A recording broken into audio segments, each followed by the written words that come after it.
T stands for tenses and S stands for sentence structure. ठीक है, ये easy है याद रखने के लिए.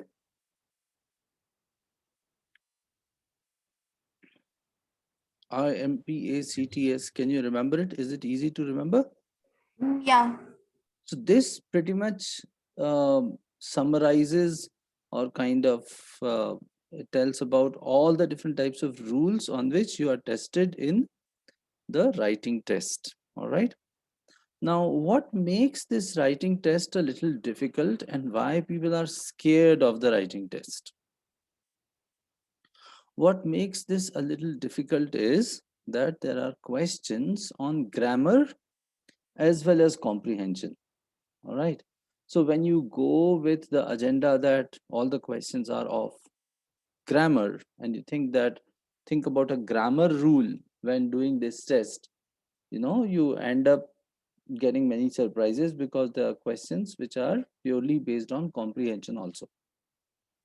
इसका मतलब ये हुआ कि जब हम ये टेस्ट करेंगे तो हमें दोनों तरह की चीज़ों को ध्यान में रखना होगा कि ये टेस्ट ग्रामर का है तो हम ग्रामर का रूल लगाएंगे और अगर ये क्वेश्चन कॉम्प्रिहेंशन का है तो हम कॉम्प्रिहेंशन का रूल लगाएंगे.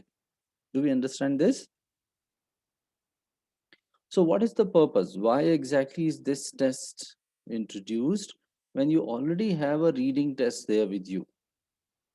You have got that reading test, right? You have been doing all that reading, 52 questions, 65 minutes. When that test is already there, what is the use of this one?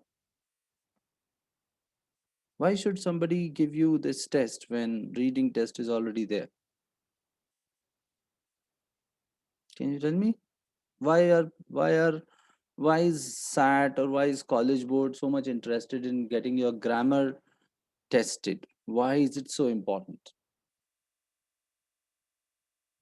To test the grip on the language. So is reading not enough? Can't we test your grip on the language through the reading test? Yeah, I guess. See, It's through the reading, small yeah. intricate details of the language. I mean, if nobody realizes if something small is right or wrong when while they're reading it, but and same goes with the while they're speaking. So, but a person who is a master can realize if he's wrong or right. Okay. Yeah, so see, as a student doing graduation or post graduation, you would be writing a lot of reports, right? Research is a part of all the courses you do in any branch, isn't it? So when you do research, you're supposed to write a report after the research, right? You do some surveys, you do some experiments, and you are supposed to write a report based on whatever research you do, right? And when you write a report, there are certain things to be taken care of. You are supposed to write very precisely. You are supposed to use formal language. Your choice of words must be right. You should structure it in a way that anyone who reads it for the first time understands it very clearly. And these skills are called as editorial skills, right? Like an editor, you're supposed to write your content in a way that the reader understands it seamlessly, and you should be able to convey the same meaning that is there in your mind, isn't it? Sometimes we end up writing very complex sentences, or the organization of the content is such that the reader does not understand what it is. Have you seen such kind of content which is not easy to understand? Yes, sir. You might have, isn't it? When the things are not properly organized. So basically, the purpose of this test is to check your skills related to drafting, and we call it as editorial skills. How well do you know to structure your thoughts in a way that one way is they can ask you to write an essay on something. So there is one essay also which is there in SAT, but now it has become redundant. I mean, earlier it was optional, and now that essay is cancelled altogether. So this particular test becomes part of the test becomes all the more important. Does this make sense? Are editorial skills really, Yeah. really very important? How you present your ideas, is this important? Of course it is. You know, if, even when you are speaking, you have to organize your content in such a way that the listener gets engaged with what you speak. If it is all very haphazard, people will not be able to understand your ideas in an easy manner. You will have to repeat it multiple times, or they will have a lot of questions, isn't it? So this is the purpose. All right. Through the reading comprehension, they test your ability to read the content. So it's more like, how are you able to comprehend some new ideas? So that's what is tested in the reading test. But here, it's not about comprehension, it's about how well versed you are to organize thoughts in a logical manner. To a certain extent, vocabulary also and grammar also is tested in this test. So this is the purpose. Now, when we are very clear about the purpose, it tests your editorial skills. Now, what are the editorial skills? You might have all read newspapers. You know, you might find that, especially that editorial page is something which is written by with a lot of care. Have you all read some editorials in newspapers? Have you seen them? The middle page, which is written by the editor of the newspaper, which is like the heart of the newspaper. Did you ever get a chance to see that? Yes. Dia, you know what it is? Yeah. So that particular page, usually it is commentary Yeah. on, yeah. Samyak, have you also seen that part of the newspaper? The middle page where the editor himself puts, Uh, hmm? my dad makes me read it every day. Yeah. So, So which newspaper is the one which you read? Indian Express. Indian Express. All right. And it is considered to be very standard English in Indian Express. So when you read it, you find that there are so many new words, and they try to put the content in a very precise manner, isn't it? Because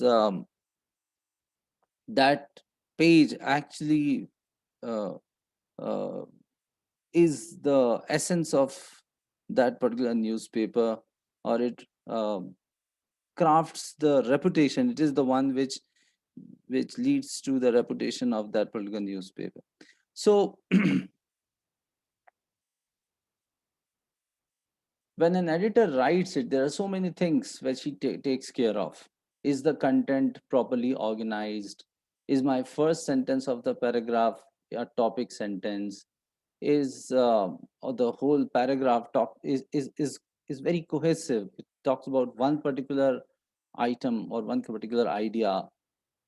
The conclusion should make sense. The first paragraph should make sense. So there are so many things which are taken care of while writing that editorial page. And writing that page is a great skill. You know, something written in such a manner that the whole population understands it in an easy way is not an easy skill. One has to work on it, isn't it? You write something in such a way that everybody gets the idea absolutely the way you wanted to convey it, and it should be engaging also. It should not be very boring. So that skill is something which is very, very important, not just from the perspective of the SAT test, but also from the perspective of your life, isn't it? Do you think so? Is it an important skill? Yes. Yes, sir. So if you learn this skill, it will not just impact your SAT marks, but also your 11th, 12th marks, especially in the English or language test, whichever language you study, how you organize your ideas. Even in science, how you organize your ideas is so very important when you write long answers.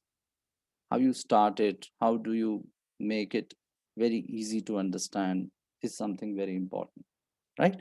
Now, let us go through different types of questions which are there. So when I listed it, I found that there are 31, in fact, 32 different types of questions there, which is a few of them are repetition of what we already know.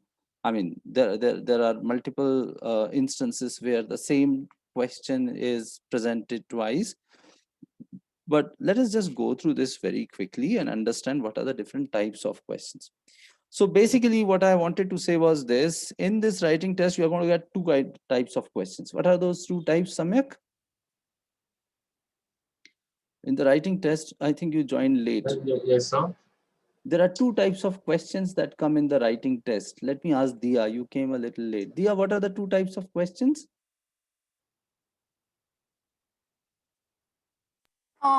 I don't know.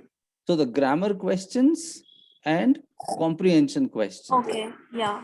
Yeah, the two types of questions are grammar questions and comprehension questions. So when you do this test, you're supposed to take care of grammar as well as comprehension, and this makes this test a little complicated, right? Let's talk about grammar first. So what are the different types of grammar questions? The first is illogical meaning. What do you mean by illogical meaning? Not meaningful.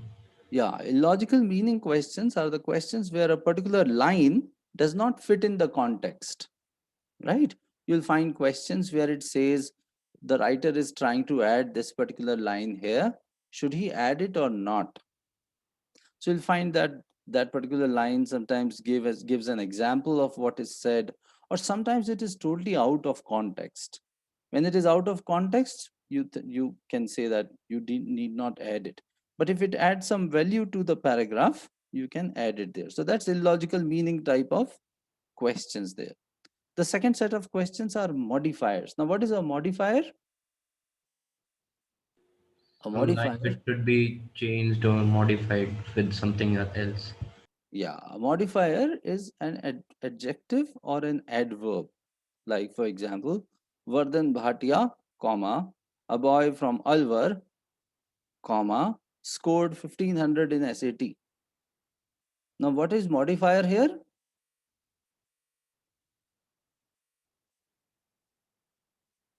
Modifier is Vardhan Bhatia के बाद जो comma लगा के हम बोल रहे हैं, a boy from Alwar. Right? So this is modifier. Modifier is anything which gives extra details about something, right? It can be an adjective or an adverb. It can be an adjective clause or an adverb clause, which is added after the noun. So we'll see these kind of questions. The third set of questions are pronoun questions. Now, what do you mean by a pronoun? Samyak, what is a pronoun?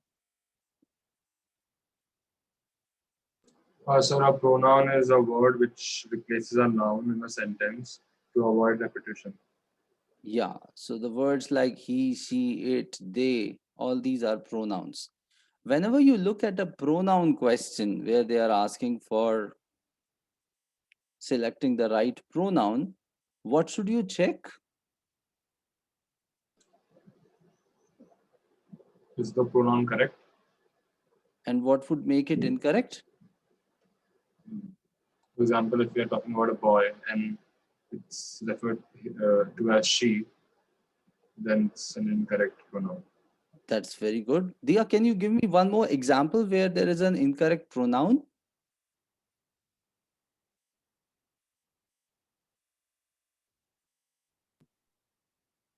Like one is when a boy is referred to as she. Can you give me some more examples? In case of singular and plural, maybe. Exactly. In case of singular and plural also. That's correct. Yeah, So Ram and Sham went to the party and he danced. yeah. You should say either they danced or Ram danced. but he danced does not make sense. Very good. So there is singular, plural kind of mistake also in the pronoun, right? Can there be some other kind of mistake also in pronouns? Vardhan, can you tell me if there is anything else?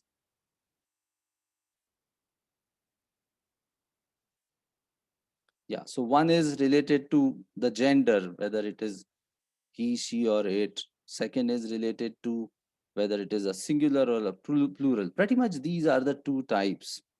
But then, if there is a pronoun, what should you look at? What would decide whether the pronoun is correct or not? So there is something called as antecedent. Antecedent means what that pronoun refers to, which particular noun or pronoun, which particular noun is it for which this pronoun is used, right? Which means if there is a pronoun, there has to be a noun which is used earlier. Does that make sense? Yes, sir. Right? Yes. If there is no noun and we directly use a pronoun, there is a problem. I mean, he went to the party. Who he? Right? So there has to be so the clue for you is, or the point to note is that whenever there is a pronoun, you should look for an antecedent for it. If there is no antecedent, there is a problem. Right? Okay. The next set of questions are agreement questions. Now, what do you mean by agreement? Vardhan, can you tell me, have you heard this thing? Agreement. Yes, sir. I mean, if the if we agree with the statement or not. So agreement questions are actually subject verb agreement questions. So subject verb agreement means Vardhan like coffee. Is that correct? No. What should it be? Likes. Likes coffee. And Vardhan and let's say Samyak is players. So Vardhan and Samyak are players. I'm making it very simple just to make you understand the concept. So agreement is subject verb agreement. Based on the subject, you have to select the right verb or helping verb, right? The next set of questions are connector questions. Dia, can you tell me what are these connector questions? These are words that connect like sentences together so that they make sense, and they also like depict cause and effect sometimes. Very good, very good. Can you give me some examples of connectors? Yeah, so like um I was going to play with my friends, but suddenly the weather got changed. Yeah, so this but is a connector, But yeah. right? So connectors can be uh, so connectors are of two types. One is which extend an idea, and second set of connectors are the U-turn type of connectors, and third is miscellaneous, any type of connector. So let's talk about the connectors which extend or expand an idea.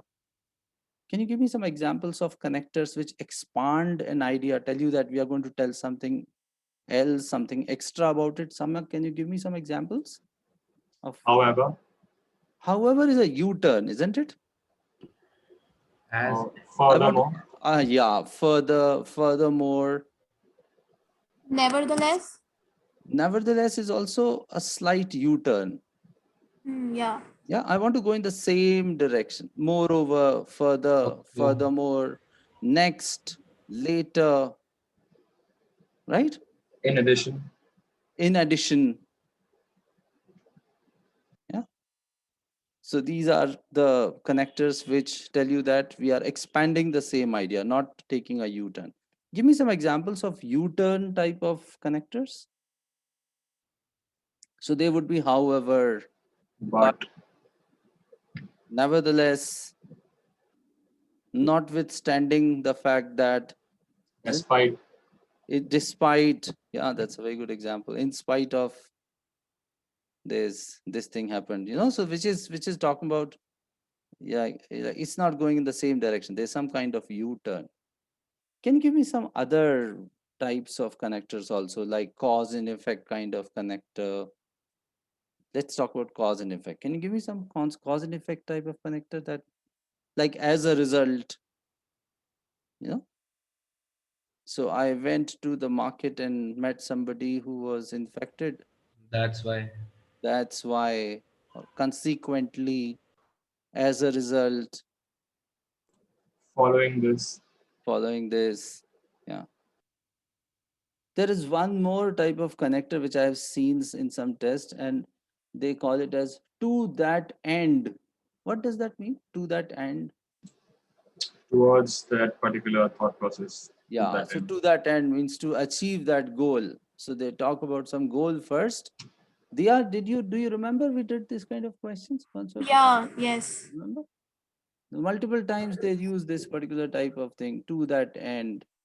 And sometimes Yes. they also use some connectors like which just emphasize the idea, like indeed. What is this use of this indeed? Indeed, it's a great day today. Why am I saying indeed here? When there is some kind of like agreement or approval. And I want to highlight this particular statement. I want to tell that, see, this is something which is so very important. That's why I'm saying indeed. Dia worked hard and scored 1500 in SAT. Indeed, she is a bright student.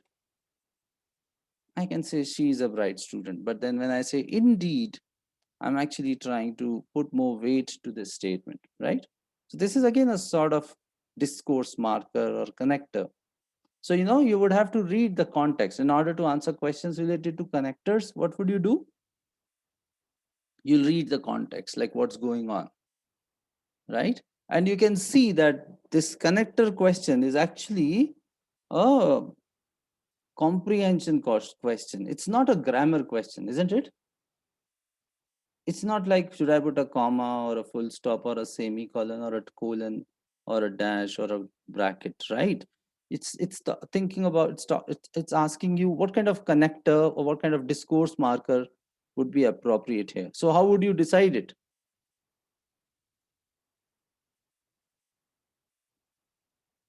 How would you decide it? You'll have to read some 4 5 lines before that question, right? Does The that make sense? sentence sounds right. Yeah, whether it sounds right. So this is more like an editorial skill kind of thing tested in connectors. Is that right? No? Whether you are able to write it in a very cohesive manner using appropriate connectors.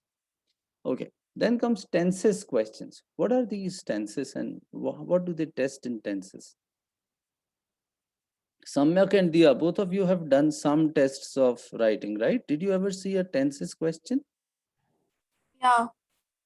What do you remember about tenses, Dia? Uh, like uh,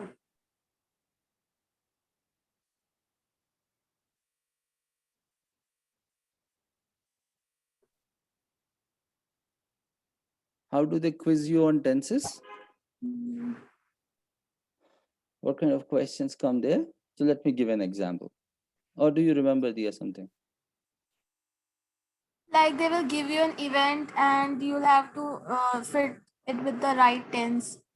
Yes, yes. And how would you make out whether it is the right tense? Which tense should fit in there? There? Mm, by reading a few lines before it.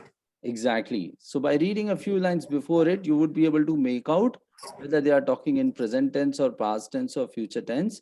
And accordingly, you will choose the right tense there. If the context is all in the past and it's simple past, then in this line also you will use simple past. I went to the party and I danced there. So it cannot be dance there. I danced there. And it cannot be I have danced there. It cannot be I had danced there, right?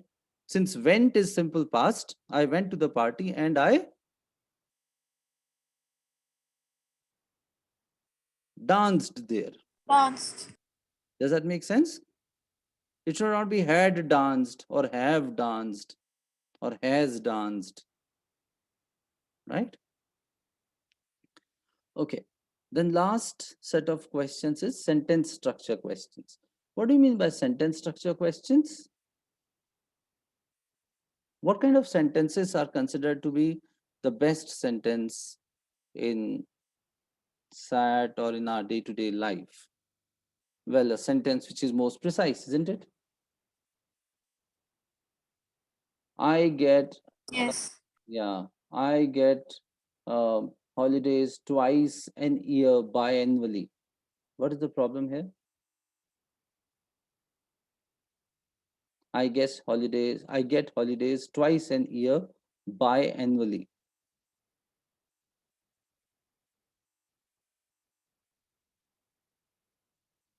I get holidays twice an year biannually. Is this sentence fine? Should I write it here? I think it's a redundancy. Yeah, it's redundancy. You can make out, right? I get Yeah. holidays twice an Twice a year. year biannually. So I should say either biannually or twice an year, isn't it?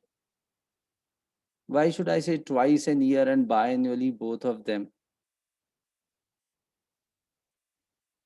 Right? I am going to the ATM machine. What is the problem here?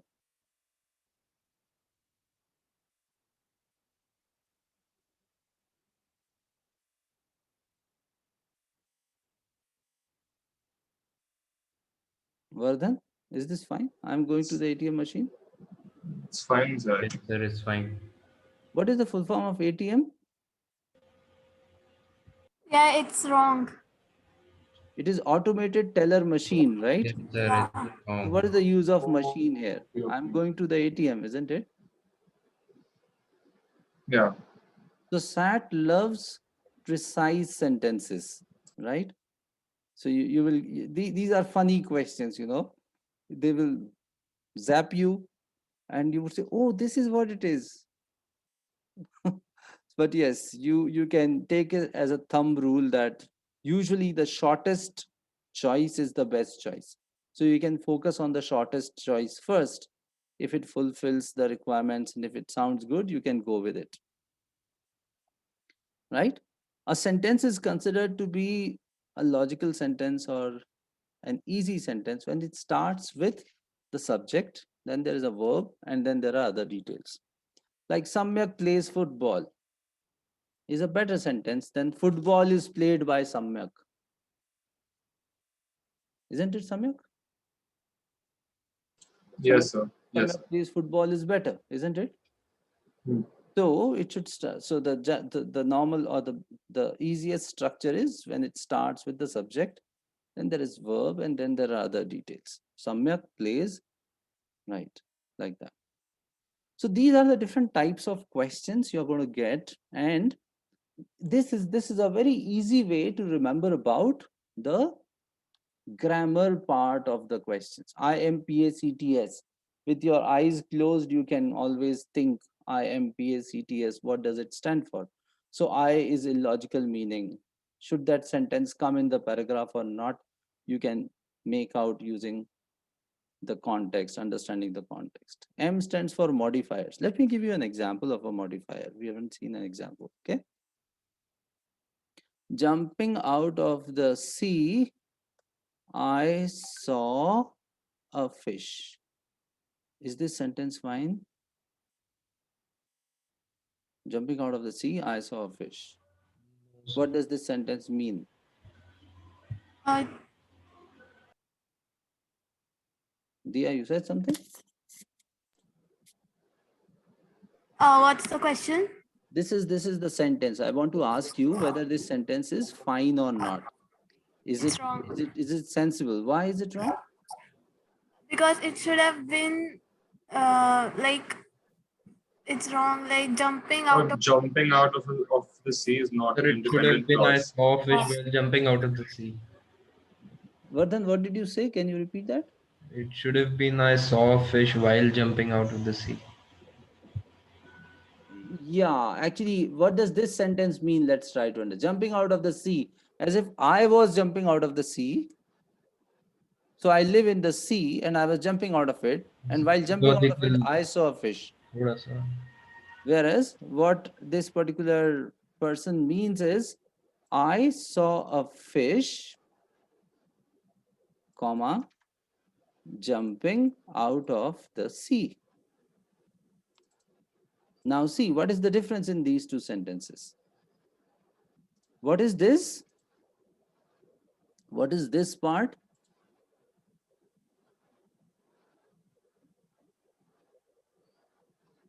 What is this part? Independent clause. This is a modifier.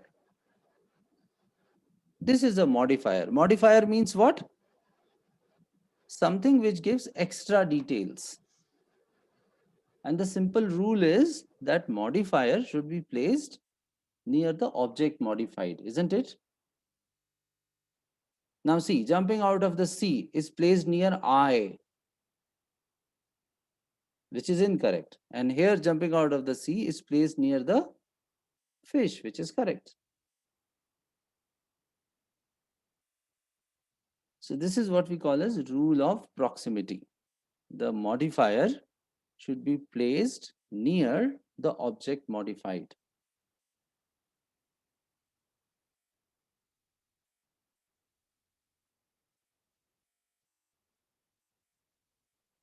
Okay, so these modifier questions would be there where they'll put the modifier at the wrong place, or this is just one variety of modifier questions, but we'll see them in detail. And that those videos are, how did you like those videos, Vardhan?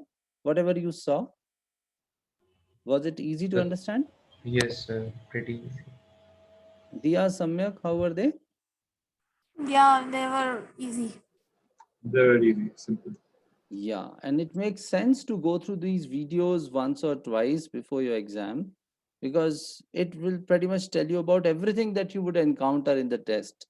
It's very, very good, I mean, collection of videos. Why? Because they tell you the concept, they give you an example, and they also tell you the strategy. And they are very short, like 2 minutes, 3 minutes each, not longer than 3, 4 minutes. Did you see that? So there is no lot of gyan, isn't it? Otherwise, when we study something, there's lot of gyan, and when we ask ourselves what did we learn, we find that all that gyan is cannot be applied directly. But when you go through these videos, you'll find that they applied there and then, so it makes very easy for you to understand what's going on, right? And one easy way to remember, as I told you, is this: just remember IMPACTS, and you would know what are the different types of grammar rules. I also want to discuss a little bit about the punctuations. Have you heard about this punctuations? Have you studied them in your school or something? And if you know about them, tell me about them. What are some punctuations? Comma, full stop, semicolon, Semicolon, colon. colon, double dash. What else? Apostrophe.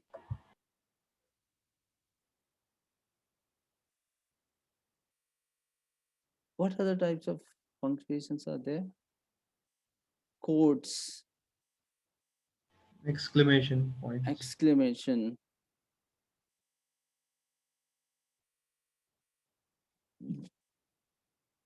So if you talk about, if you see punctuations, you can divide them into two categories: the stop punctuations and go punctuations. What are these stop punctuations? There are three stop punctuations: comma, full stop, and semicolon. What is the difference? When do you use a comma? What are the instances where you use a comma? Give me some examples. To separate a dependent clause from an independent clause, and we use two commas to highlight grammatically non-essential information. Very good.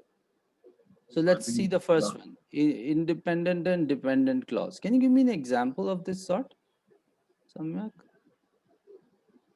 I am happy Hmm?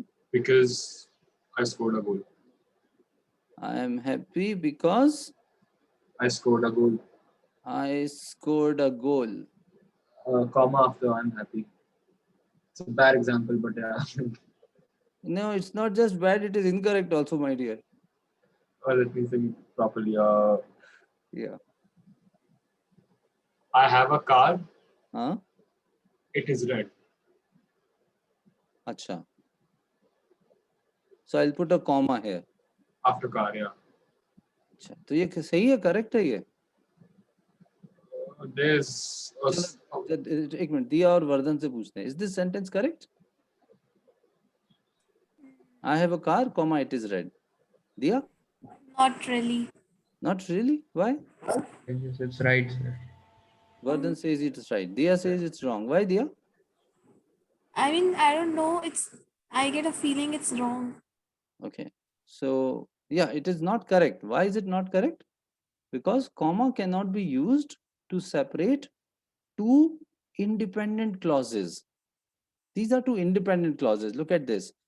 I have a car. This is a full sentence. Is it a full sentence? yeah. It is red. Is this a full sentence? Yeah. Which is red would be better than. Yeah. So when there are two full sentences,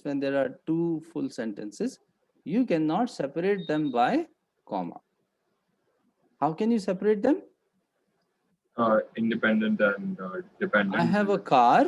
Which is If I red. want to separate it, I can say Semicolon. full stop. It is red. Oh yeah. I can say I have a car. Semicolon. It is red.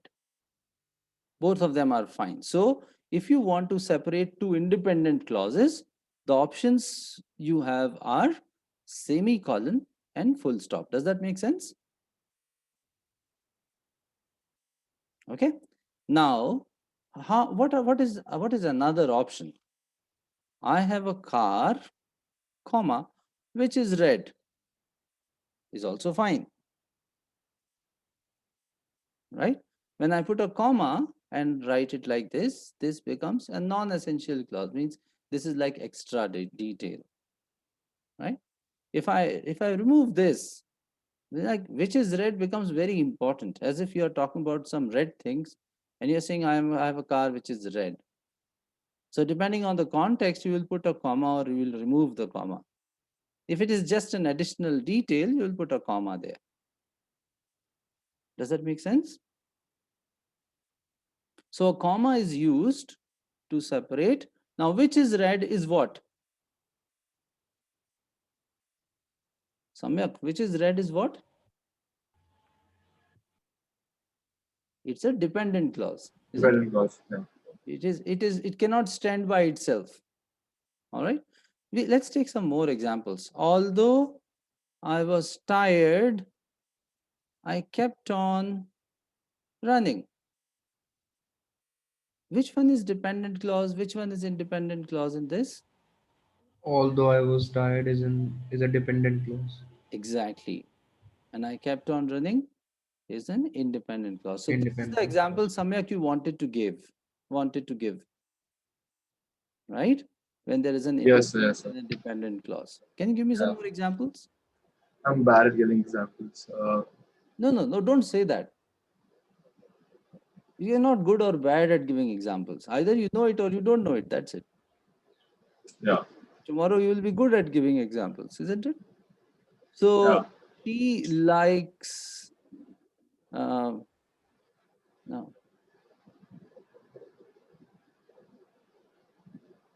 I want to make a sentence using whereas. Can you give me some example where you use whereas?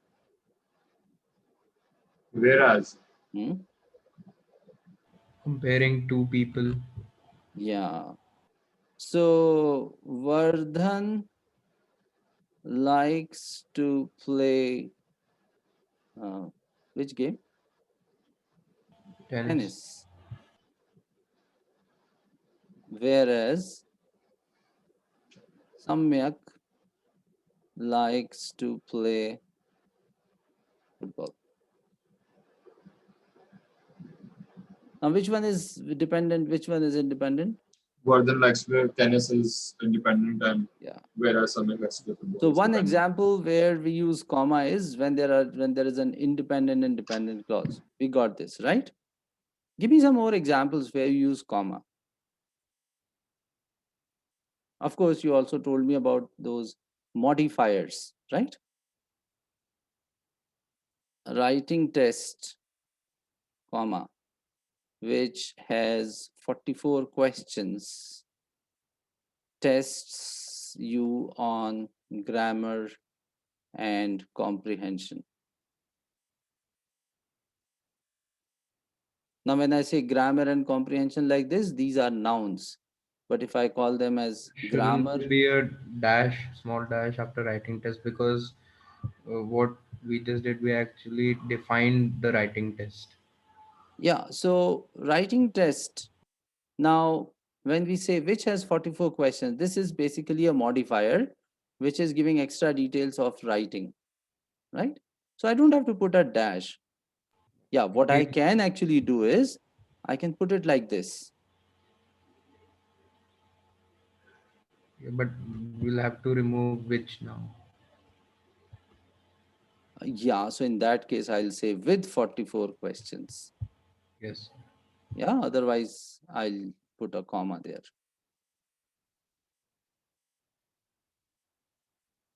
which has 44 questions, tests you on like this. Does that make sense? So the second use of comma is to be used as a modifier when you give extra details. Give me one more use of comma. Dia, can you tell me? One more use of comma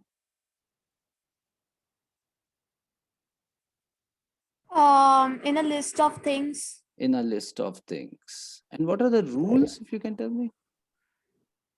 We'll use commas like after and before things, but if there is an and, then the comma has to come before and.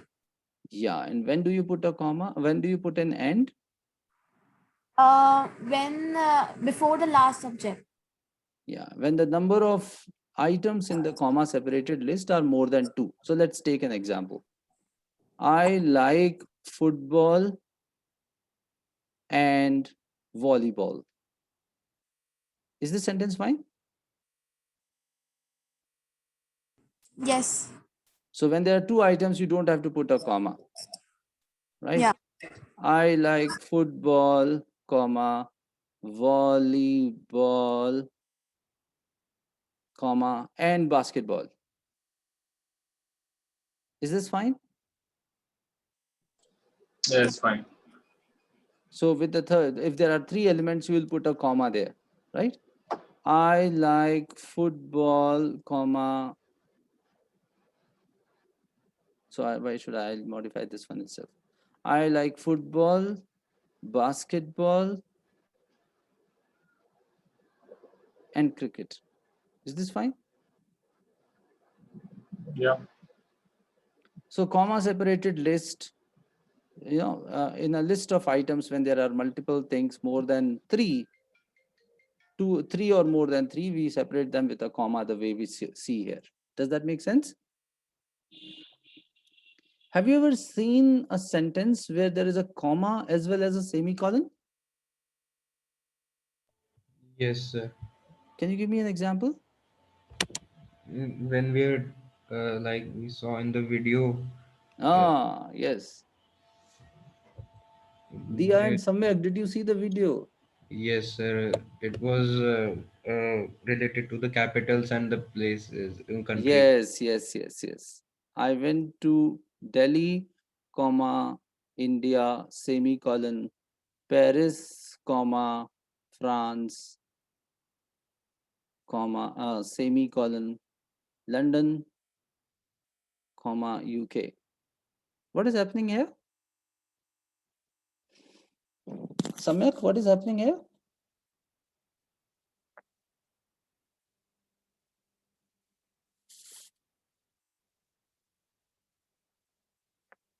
Samyak, you'll have to unmute to speak if you're speaking. Now, this is the funny part of online classes these days when you don't see the people. They go to the washroom and they come back and you don't even know. Samyak, are you there? Okay, Dia, what is happening here? Um, it's wrong. Is it wrong? Why? Yeah, because after India it should have been a comma, and after France it should have been a comma. Uh, Okay, so this is fine. You mean to say I should put it like this? And after and before UK, there should have been an and. Okay, so I'll put it like this. And is this fine? This is actually making it very confusing, as if Delhi is a separate place and India is a separate place, and Paris is a separate place and France is a separate place. Uh, So this is causing a lot of confusion. It doesn't sound good. It doesn't sound right. yeah. So basically, if you have a list where there are commas already used as a separator, you use semicolon there. So basically, this is one unit, Delhi, comma India. So when I say Delhi, comma India, it means that Delhi, which is there in India, Paris, which is there in France, and London, which is there, which is in UK.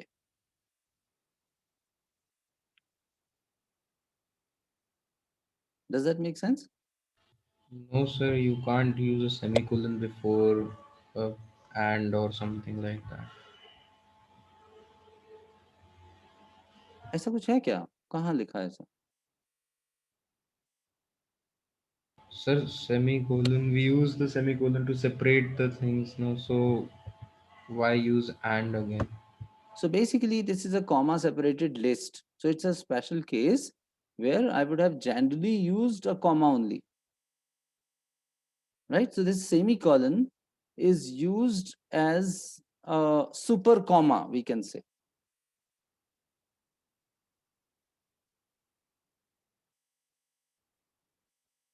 So I still retain that rule of comma. Semicolon is just used as a super comma. You know, since I used comma already, using a comma again would have caused all the confusion. So I used a semicolon there instead of comma.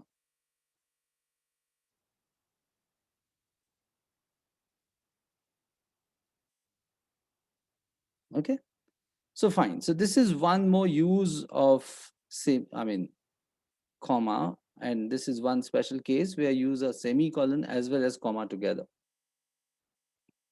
All right. Although I'm not too sure about this end, but I don't see any error also logically, Vardhan.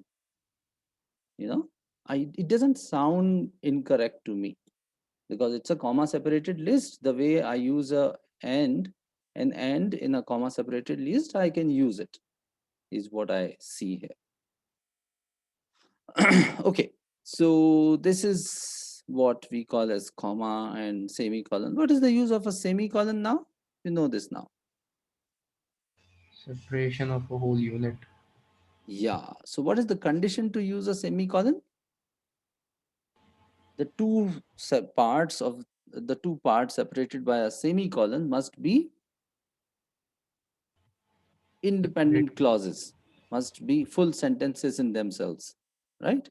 Like for example, I like coffee, semicolon, my brother likes tea.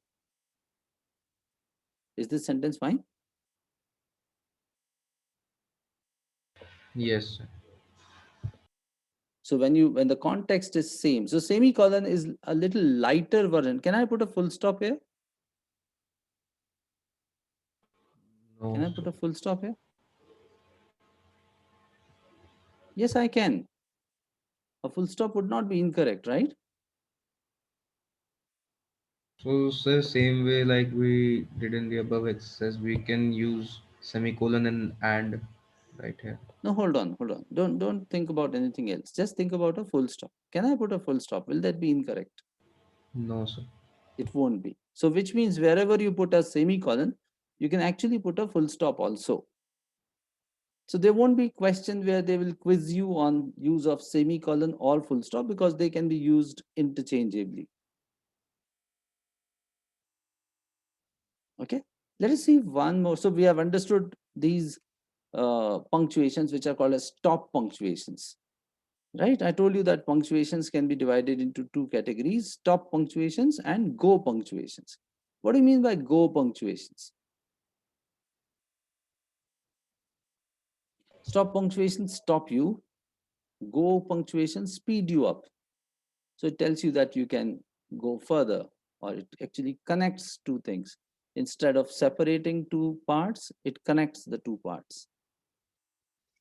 Okay, so let's see one set of it, which is colon. Now, what is colon? What is the condition to use a colon? When do you use a colon? When we want to describe something else, something more about some topic or something. Yeah, when you want to give some extra details, when you want to expand, you make use of a colon, right? What is the condition to use a colon? The part below, before the colon, must be a full Before should sentence, be, yes, independent clause. must be an independent clause. Uh, she plays many games, then colon, and you can give a list: volleyball, comma, whatever other games. But then look at this. Is this a full sentence? Is this an independent clause? Yes, sir. Dia, is this an independent clause? Yes, sir. Yeah, so this sentence is correct, right? Uh, can I say like this?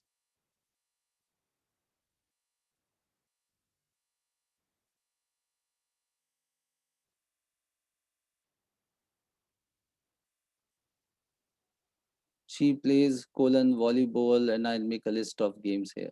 Will that be fine? Yes, sir. But she plays. Is this a full sentence? If you're answering to someone, I guess yes. Yes, she She plays. plays what? It looks like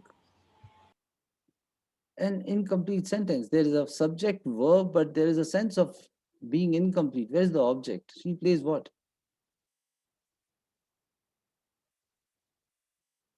Right? So this looks like incomplete here. You can look for a better option. Although if I write she plays and full stop, depending on the context, it could be considered as a full sentence also. It's not that it is, she plays. So there is a subject and a verb, which is fine. So I can write it like this also, but then there could be a better option, right? Depending on the context. So I'm saying it's not absolutely wrong. If we go by the rules, she plays is a full sentence, right? So it could be correct also. She plays volleyball, football, and all this. But then there is a problem here. These are not the plays. Volleyball and others are not the plays. Play is a verb. I would need a noun here. She plays many games. These are the games, right? Can you see what I'm saying? If I say she plays and I put a colon here and make a list of games here, what is the problem? Volleyball is not a verb. Volleyball is the name of a game, right? It's a noun. So I'll have to say she plays many games because I'm making a list of games here. So I'm giving details of the games, not what she plays. Does that make sense?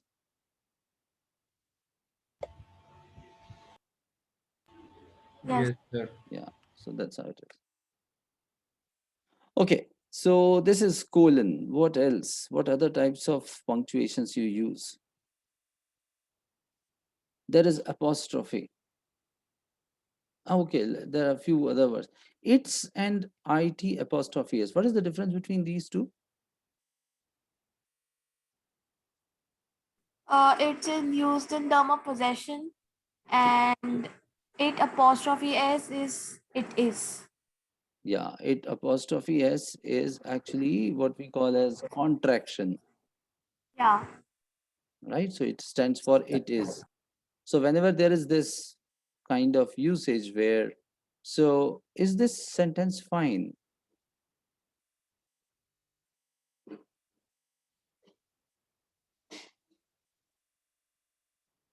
Is this sentence fine? Samyak? Samyak is back. Hello, yes, sir. Where did you go? So I'd gone to the washroom. Yeah, see, I guessed it. So this is what is happening these days. My son puts the teacher on mute when she scolds.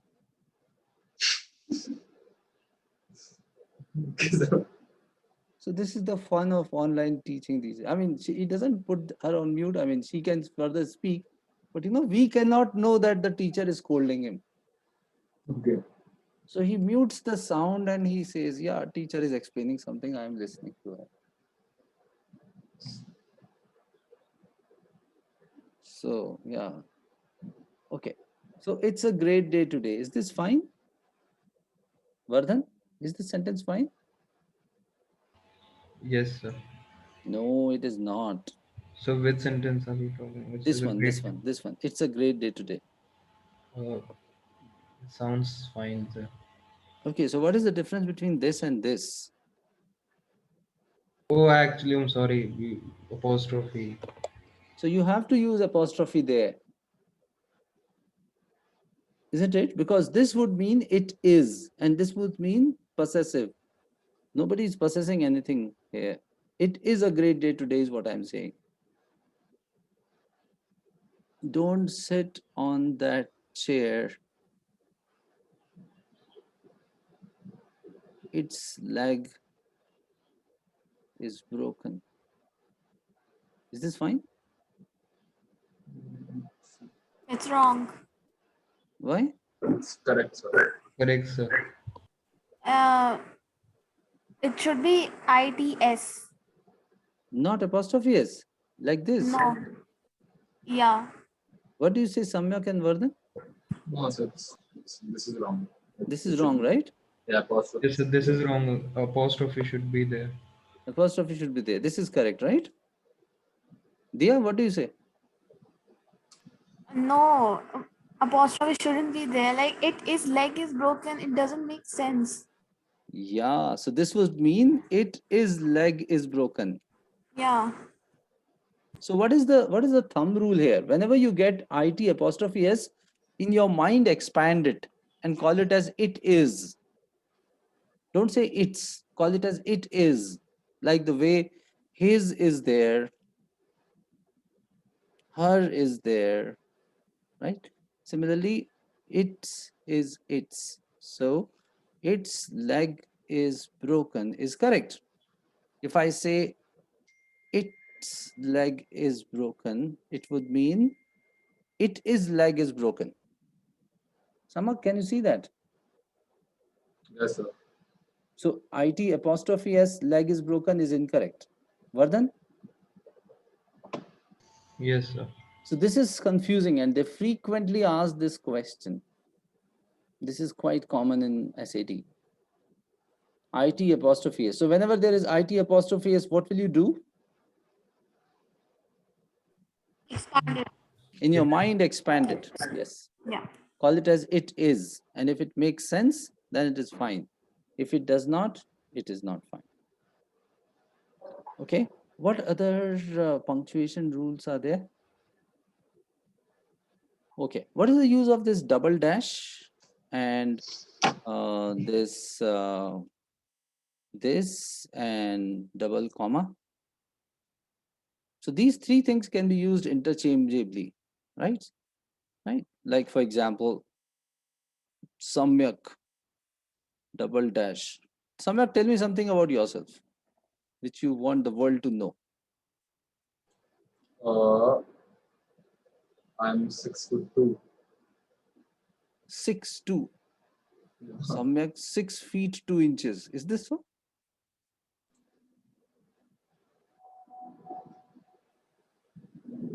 Is a football player.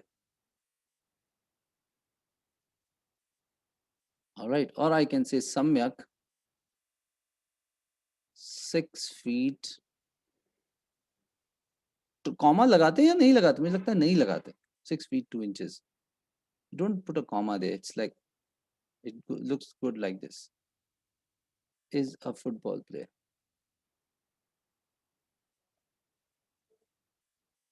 And what is the difference between these three sentences?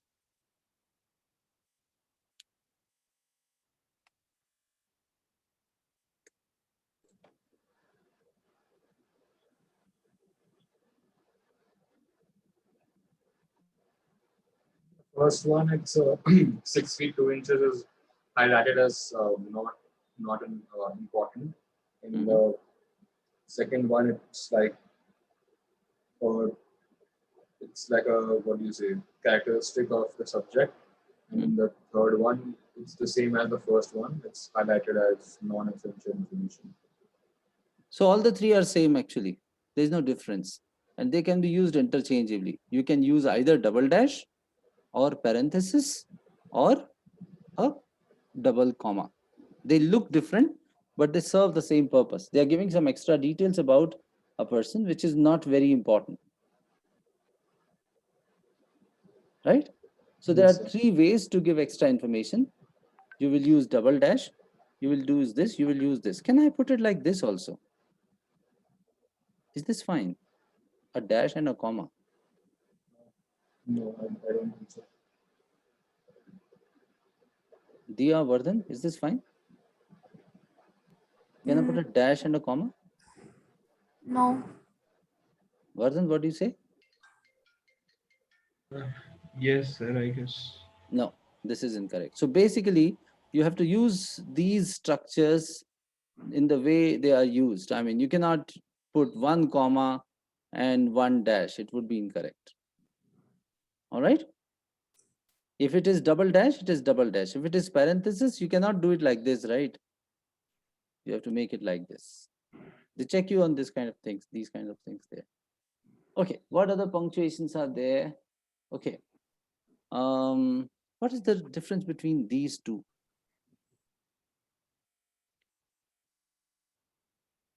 Hmm.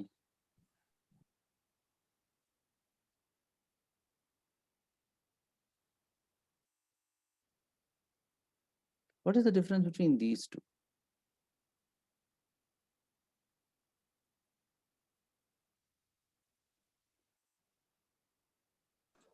Uh, in the first one, First one, it's one boy's room. In the second one, it's there are more than one boys. yes, Yeah. So, So this is plural possessive, right? This is plural possessive.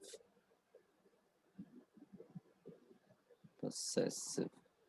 And this is singular. There is one boy only, right? So you know this. What else?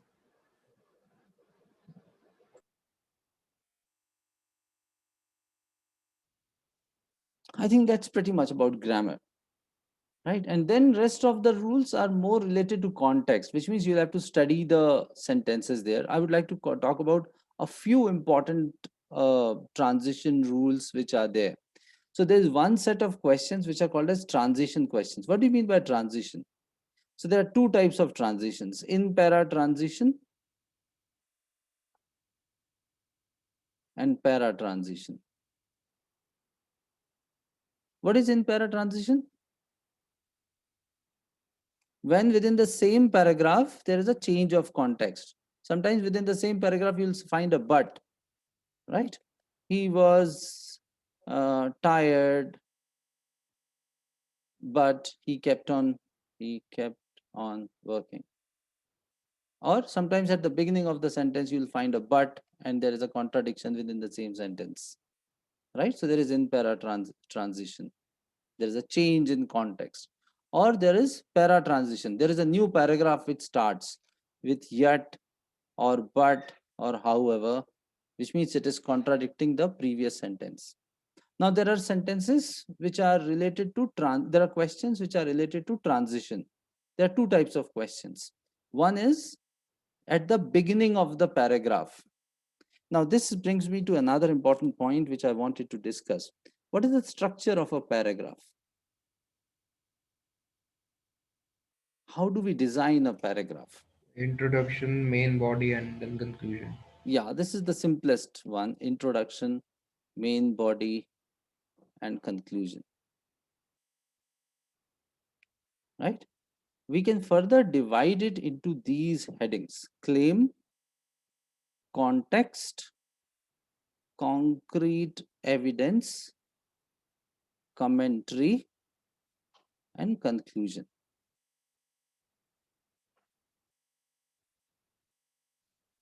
So claim is the first sentence. It is also called as theme or the topic sentence. right? Then there is a context. They write something like, for example, students like to play games, right? This is what? This is a claim. What do you mean by a claim? Students like to play games. Let me write it here. Students like to play games. Let me make it a little more specific. School students, isn't it? When we are in school, we like to play games. What is this? This is a claim. What do you mean by claim? A claim is a sentence which is not supported by any evidence yet. It's just a claim. There's no evidence, right? What happens after writing a claim? Usually there is a context. Games give them a chance to break free from studies. What is this? What is this sentence? The second one? Claim. It's a context. I'm further expanding the idea of playing games. Why do they like to play games? I'm just giving a little context to it. Games give them a chance to break free from studies. Then what happens? Can you give me some concrete evidence for this?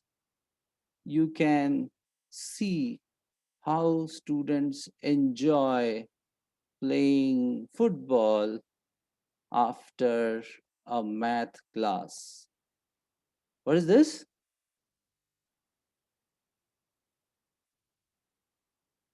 This is a concrete evidence, right? This is how a sentence is usually structured. The first sentence is what? A claim. The second sentence is what? A context. Third sentence is concrete evidence. Then they usually write some kind of commentary here. It rejuvenates them and brings them back into their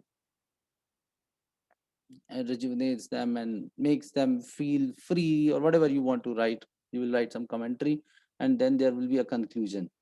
Thus, games period are very important for children, or games play an important role in development of children, isn't it? Can you see this structure of 5 C's? Claim, context, concrete evidence, commentary, and conclusion. This is the general structure of any paragraph. So the first sentence is what?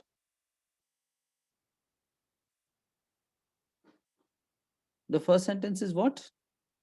Vardhan, Dia, what is this first sentence? Claim. It's a claim. Claim. And there are many questions which are based on claim.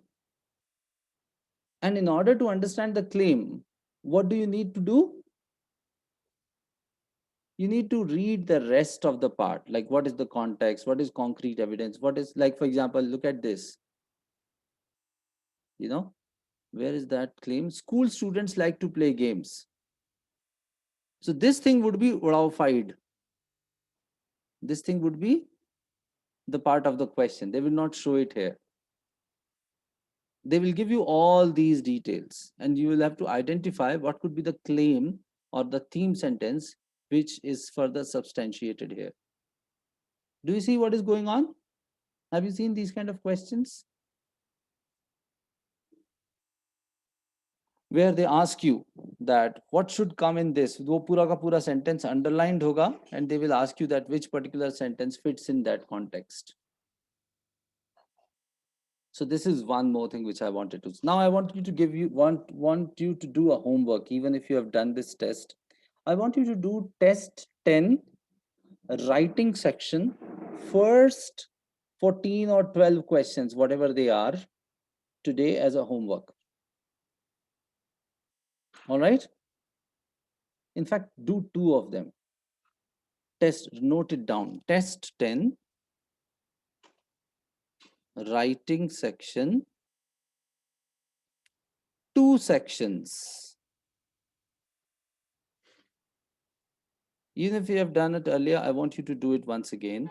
And this time when you do it, identify the nature of the question, whether it is a grammar question or a context question. What kind of question is it? Classify it and then solve it. Okay. Should I give you the whole test or will that be too much? Let me give you, in fact, 44 questions, 35 minutes. You can always do that. So do the 4 sections of this. Do the whole of test 10 once again, in case you have done it. Test 10 writing section is something which I want you to finish. You know, you would be able to access it, right? Diya, Samyak, Vardhan, tell me. Yeah. Yes, sir.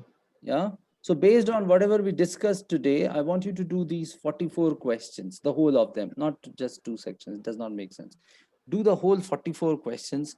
Try to identify the nature of the question and then try to solve it. It's not a timed test. In your exam, you will be given 35 minutes to solve it. But here, I want you to take your own time. This is the first time you're doing this test. So enjoy it. Go slow on it.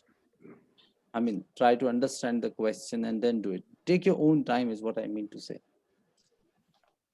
Okay, sir. All right.